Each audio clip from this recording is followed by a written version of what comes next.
પાલનપુરના રતનપુર ગામમાં મંદિર ઉપર વીજળી પડતા જલધારાના ટુકડે ટુકડા થઈ ગયા, શિવલિંગ સુરક્ષિત। પાલનપુરના રતનપુર ગામે વહેલી સવારે જોરદાર ધડાકા સાથે મંદિર ઉપર વીજળી પડવાની ઘટના બની હતી। જો કે આ ઘટનામાં શિવલિંગની જલધારાના ટુકડે ટુકડા થઈ ગયા હતા, પરંતુ શિવલિંગ હેમખેમ સુરક્ષિત રહ્યું હતું।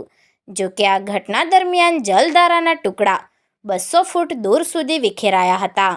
મંદિરના પૂજારીના જણાવ્યા મુજબ તેઓ મંદિરમાં હતા, પરંતુ તેમના પત્નીએ તેમને ચા પીવા માટે બોલાવતા તેઓ બહાર નીકળ્યા હતા અને અચાનક જ આ ઘટના બની હતી, જેના કારણે સદનસીબે તેમનો આબાદ બચાવ થયો હતો।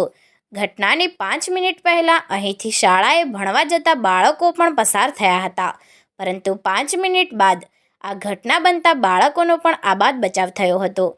જો કે આ સમગ્ર ઘટનાક્રમ જોતા આ ઘટનામાં સાક્ષાત શિવજીનો ચમત્કાર જોવા મળી રહ્યો છે અને લોકો પણ આ ઘટનામાં શિવજીની સાક્ષાત્કારીની અનુભૂતિનો ચમત્કાર માની રહ્યા છે, કારણ કે આ આખી ઘટનામાં જલધારાના ટુકડા થવા અને શિવલિંગ સુરક્ષિત રહેવું, મંદિરની અંદર રહેલી પાર્વતીજીની મૂર્તિ પણ સુરક્ષિત રહેવી, મંદિરમાં રહેલા પૂજારીને ચા પીવા માટે એમના પત્ની દ્વારા તેઓએ બહાર બોલાવવા, શાળાએ જતા બાળકો પસાર થઈ રહ્યા બાદ તરત જ આ ઘટના બનવી, આ તમામ બાબતોને ધ્યાને લેતા ઘટનામાં કોઈ જ પ્રકારનો અનિચ્છનીય બનાવ નહીં બનતા અહીં સાક્ષાત શિવજીની અનુભૂતિના દર્શન પણ થાય છે।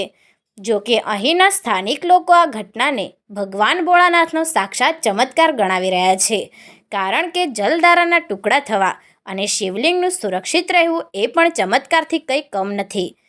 બીજી તરફ પૂજારીનું બહાર નીકળવું અને વીજળીનું તરત જ પડવું એ પણ શિવજીની કૃપા વગર સંભવ નથી।